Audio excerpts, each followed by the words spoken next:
Hi, my name is Amar and I welcome you to the brand new series of React.js। इस series में मैं React के बारे में स्टार्टिंग से डिस्कस करूंगा। आज के इस इंट्रोडक्शन वीडियो में मैं बताऊंगा React क्या है और React में क्यों सीखना चाहिए। React क्या है? React एक open source component based JavaScript library है for building user interface. Actually जब हम एक एप्लीकेशन बनाते हैं उस एप्लीकेशन के 3 लेयर होते हैं, model, view and controller. Model जहां पर हम अपना बिजनेस लॉजिक लिखते हैं, कंट्रोलर जो पूरे एप्लीकेशन के फ्लो को कंट्रोल करता है, एंड व्यू जहां पर हम यूजर इंटरफेस को डिजाइन करते हैं। तो रिएक्ट फिट होता है इस व्यू लेयर के लिए। रिएक्ट का सिर्फ एक ही पर्पज है, to build the user interface. अब क्वेश्चन ये आता है कि रिएक्ट के थ्रू अगर यूजर इंटरफेस बनता है तो बाकी चीजें जैसे एक पेज से दूसरे पेज में अगर नेविगेट करना है या फिर रिएक्ट के थ्रू अगर किसी एपीआई को कनेक्ट करना है तो वो हम कैसे करेंगे। उसके लिए हम लोग डिफरेंट लाइब्रेरीज को यूज कर सकते हैं अपने React.js प्रोजेक्ट में। जैसे अगर आपको एक पेज से दूसरे पेज में नेविगेट करना है, जिसे हम राउटिंग बोलते हैं, उसके लिए हम लोग राउटर लाइब्रेरी यूज कर सकते हैं।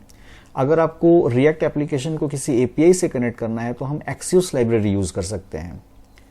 नाउ आपको एक चीज याद रखना पड़ेगा कि React जो है एक जावास्क्रिप्ट लाइब्रेरी है, ये फ्रेमवर्क नहीं है। React ओपन सोर्स है, मतलब React का जो सोर्स कोड है वो फ्रीली अवेलेबल है। कंपोनेंट बेस्ड का क्या मतलब होता है ये मैं आगे डिस्कस करूंगा। अब मैं बताऊंगा React हमें क्यों सीखना चाहिए। 2 एस्पेक्ट हो सकते हैं React सीखने के लिए, एक नॉन टेक्निकल, एक टेक्निकल। पहले मैं नॉन टेक्निकल के बारे में बताता हूं। पहला पॉइंट यह है कि React को डेवलप किया है फेसबुक ने। दूसरा पॉइंट है इसके पीछे एक ह्यूज कम्युनिटी है। मतलब अगर आप React प्रोजेक्ट बनाने के टाइम पे किसी प्रॉब्लम में फंस जाते हो तो उसका सॉल्यूशन आपको इंटरनेट पे बहुत आसानी से मिल सकता है।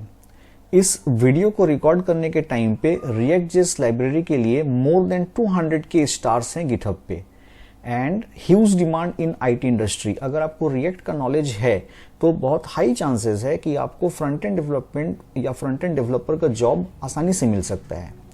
टेक्निकल एस्पेक्ट्स क्या है?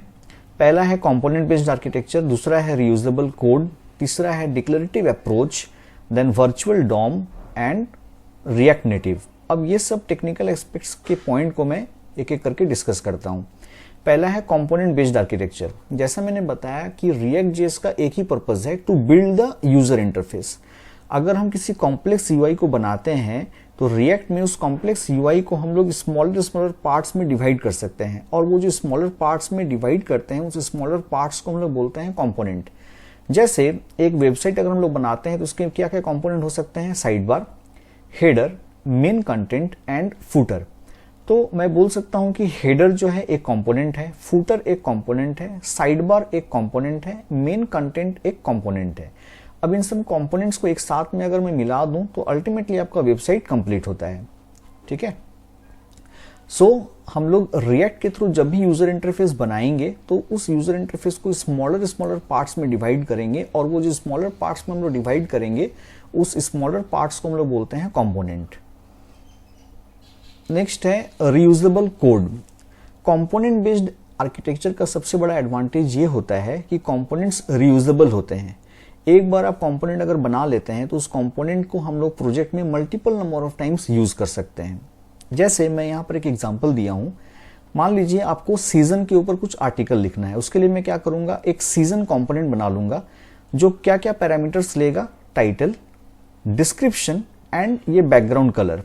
और उसके बाद बेस्ड ऑन सीजन, जैसे आपको विंटर सीजन का आर्टिकल लिखना है तो मैं क्या करूंगा, सिर्फ विंटर सीजन टाइटल पास करूंगा, विंटर सीजन का डिस्क्रिप्शन पास करूंगा और ये बैकग्राउंड कलर पास कर दूंगा। सिमिलरली रेनी सीजन के लिए मैं सेम चीज करूंगा। तो आप एक बार कंपोनेंट बनाते हैं और मल्टीपल टाइम्स आप उसको यूज कर सकते हैं, और यूज करने के टाइम पे सिर्फ पैरामीटर्स जो होते हैं वो डिफरेंट होते हैं। करेक्ट। थर्ड है डिक्लेरेटिव अप्रोच। नाउ प्रोग्रामिंग करने के टाइम पे जनरली हम लोग 2 अप्रोच फॉलो करते हैं, एक होता है डिक्लेरेटिव अप्रोच और एक होता है इंपरेटिव अप्रोच। अब ये डिक्लेरेटिव और इंपरेटिव का क्या मतलब होता है वो हम लोग को समझना पड़ेगा। जैसे declarative programming focuses on end result, imperative programming focuses on how to get the end result. इसका मैं एक प्रैक्टिकल एग्जांपल देता हूं। मान लीजिए आपको कहीं पर जाना है, एक जगह से दूसरी जगह पे जाना है, तो आप लोग क्या करेंगे, एक टैक्सी हायर करते हो। टैक्सी हायर करने के बाद आप ड्राइवर को सिर्फ बोलते हैं कि मुझे वहां पर जाना है। अब ये ड्राइवर का रिस्पॉन्सिबिलिटी है कि वो कौन सा रूट से जा रहा है, आप ड्राइवर को रास्ता नहीं दिखाते हो। वो हुआ डिक्लेरेटिव अप्रोच, मतलब आपको सिर्फ इससे मतलब होना चाहिए कि आपको जाना कहां पर है, एंड रिजल्ट आपको कहां पर पहुंचना है, उसको हम लोग बोलते हैं डिक्लेरेटिव अप्रोच। और एक अप्रोच क्या हो सकता है कि टैक्सी में बैठने के बाद आप ड्राइवर को गाइड करते हो कि मुझे इस रूट से यहां से वहां करके उस एंड डेस्टिनेशन पे जाना है, उसको हम लोग बोलते हैं इंपरेटिव प्रोग्रामिंग। ओके, तो ये हो गया एक प्रैक्टिकल एग्जांपल। अगर मैं प्रोग्रामिंग बेसिस पे एक एग्जांपल दूं, जैसे मान लीजिए कि आपके पास एक स्ट्रिंग है जिसमें बहुत सारे स्पेसेस है। अब वो स्ट्रिंग से आपको स्पेसेस को हटाना है, तो उसको हटाने के लिए आप दो अप्रोच फॉलो कर सकते हो। पहला अप्रोच कि आप रिप्लेस फंक्शन को यूज कर सकते हो, जिससे आपके स्पेसेस जो है स्ट्रिंग से हट जाएंगे, या फिर एक हो सकता है कि आप खुद का लॉजिक लिख के स्पेस को रिमूव करते हो। वो हो गया इंपरेटिव अप्रोच। मतलब इंपरेटिव अप्रोच में आपको खुद से करना पड़ेगा, डिक्लेरेटिव अप्रोच में आप रिस्पॉन्सिबिलिटी किसी और को दे देते हैं। तो रिएक्ट जो है वो डिक्लेरेटिव अप्रोच को फॉलो करता है। इसका मतलब रिएक्ट को सिर्फ बताना ये है कि मुझे ये यूजर इंटरफेस चाहिए, उसके पीछे का जो कॉम्प्लेक्स लॉजिक है, ये कैसे यूजर इंटरफेस बनेगा, कैसे वो ब्राउजर पे दिखेगा, वो जो पोर्शन है वो कौन टेक केयर करेगा, that will be taken care by React library. ठीक है, उसके बाद है वर्चुअल डॉम। डॉम मतलब डॉक्यूमेंट ऑब्जेक्ट मॉडल। जैसे हम लोग जब कोई HTML पेज बनाते हैं उसके लिए हम लोग कुछ कोड्स लिखते हैं, ठीक है, तो वो जो कोड का स्ट्रक्चरल रिप्रेजेंटेशन है उसको हम लोग बोलते हैं डॉम। अब वर्चुअल डॉम क्या होता है? Virtual DOM is a copy of original DOM. In React when any object state changes, then virtual DOM modifies only the object in the original DOM which has been changed instead of updating the entire DOM। जैसे मान लीजिए कि आपके पास एक button है, उस button पे click करने से आप चाहते हो कि किसी एक पर्टिकुलर पोर्शन या किसी पर्टिकुलर हेडिंग का कलर जो है वो चेंज होगा, ठीक है।